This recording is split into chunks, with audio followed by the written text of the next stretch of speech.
After I posted part 1 of my review on the new 2021 Toyota RAV4 Prime, I had a flurry of questions come in asking for more details on certain aspects. Let's dive right into those questions right now. The first one was, how is the battery pack cooled? It's an 18.1 kilowatt hour lithium-ion battery pack, and it's not placed under the rear seats as it is in the regular hybrid.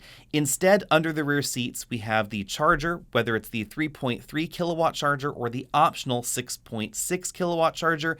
That 6.6 kilowatt charger is an option only on the top end XLE trim. So if you want it, you have to get the XLE, then you have to add the option package and you get the faster charger.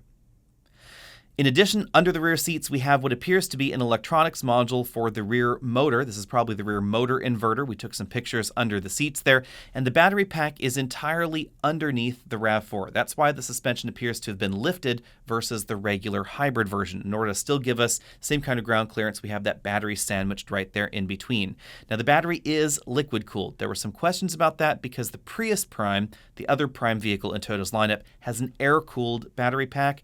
It's not air-cooled in the RAV4, it is liquid-cooled. Now, exactly how the coolant loops work, I haven't been able to determine because poking around under the hood of the RAV4, I didn't see a separate coolant reservoir versus the hybrid, so I'm not exactly clear what it's using for cooling the battery. I'm assuming it may be using the same coolant loop as the inverter side, or it may be using a discrete loop and cooling it some other way. Hopefully we'll know a little bit more from Toyota here soon.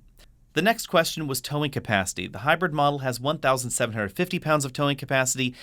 A lot of questions circling around what will the RAV4 Prime have. Well, I can say that it is 2,500 pounds now. We got some sneaky information from some dealers out there that have already been sent the info. 2,500 pounds of towing capacity. It's a little bit higher than the regular RAV4 hybrid. I suspect that some of this has to do with the extra power, but more of it probably has to do with the suspension changes that we see in the RAV4 Prime. Because things had to be lifted up a little bit, I suspect that the payload didn't go down, but rather it went up. Now, we're still waiting for official confirmation on those numbers, but without higher payload, you wouldn't be able to get higher towing ability, so that's probably what has changed here. Now, in terms of overall power, we certainly get more power for towing, and if you want to know how the RAV4 hybrid tows, I've actually towed 2,000 pounds up to the Sierra Nevada mountains, over 7,000 feet of elevation change. The RAV4 hybrid did just fine. Be sure and check that video out. The next questions circle around some of the numbers that we've seen floating around out there, and the performance spec has been updated. I'll post a little shortcut right here in the video so you can see this exact graphic, but in a nutshell, originally Toyota had said 5.8 seconds 0 to 60. They amended that to 5.7 seconds. They'd also initially said that there would be an EV range of 39 miles. They've updated that officially to 42 miles of electric range, and the MPGE has officially been bumped from 90 to 94. So that's why there are a few discrepancies between the video we shot, where we're talking about 5.7 seconds, 42 miles of EV range, 94 MPGE, versus some of the other stories that were out there previously based on the preliminary numbers that Toyota was giving us. The next detail has to do with the battery. A lot of folks are wondering what's the usable capacity of the battery. It is somewhere in the neighborhood of 15 to 16 kilowatt hours. We don't know exactly where in this range it is, but we can extrapolate.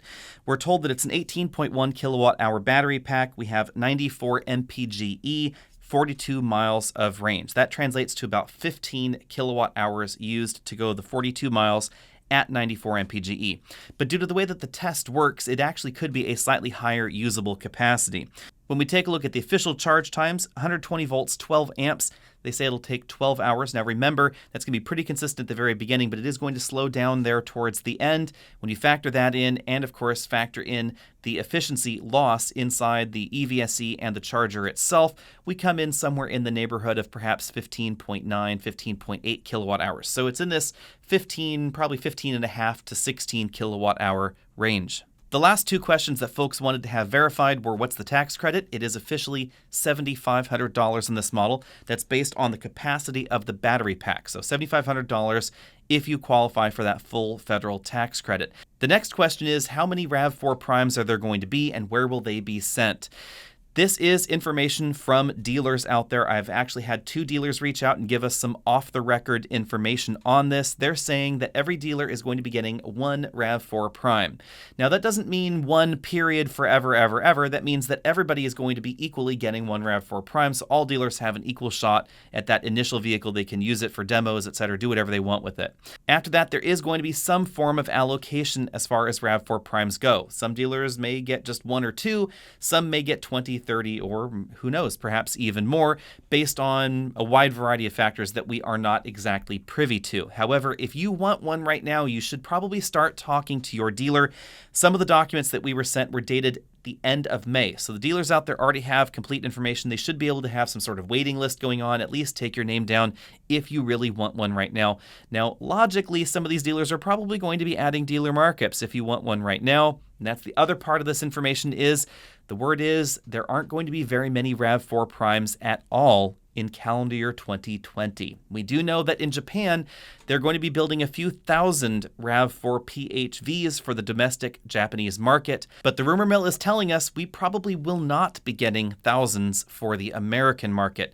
The exact number is unknown, but I wouldn't be surprised if it was under about 3,000 units overall between now and the rest of the 2020 calendar year. We probably will be seeing more in 2021, but we still don't know exactly how many Toyota is going to be building. They've said that it's not a compliance vehicle, that they really are planning for a push towards electrification, and this is part of that broader electrification strategy.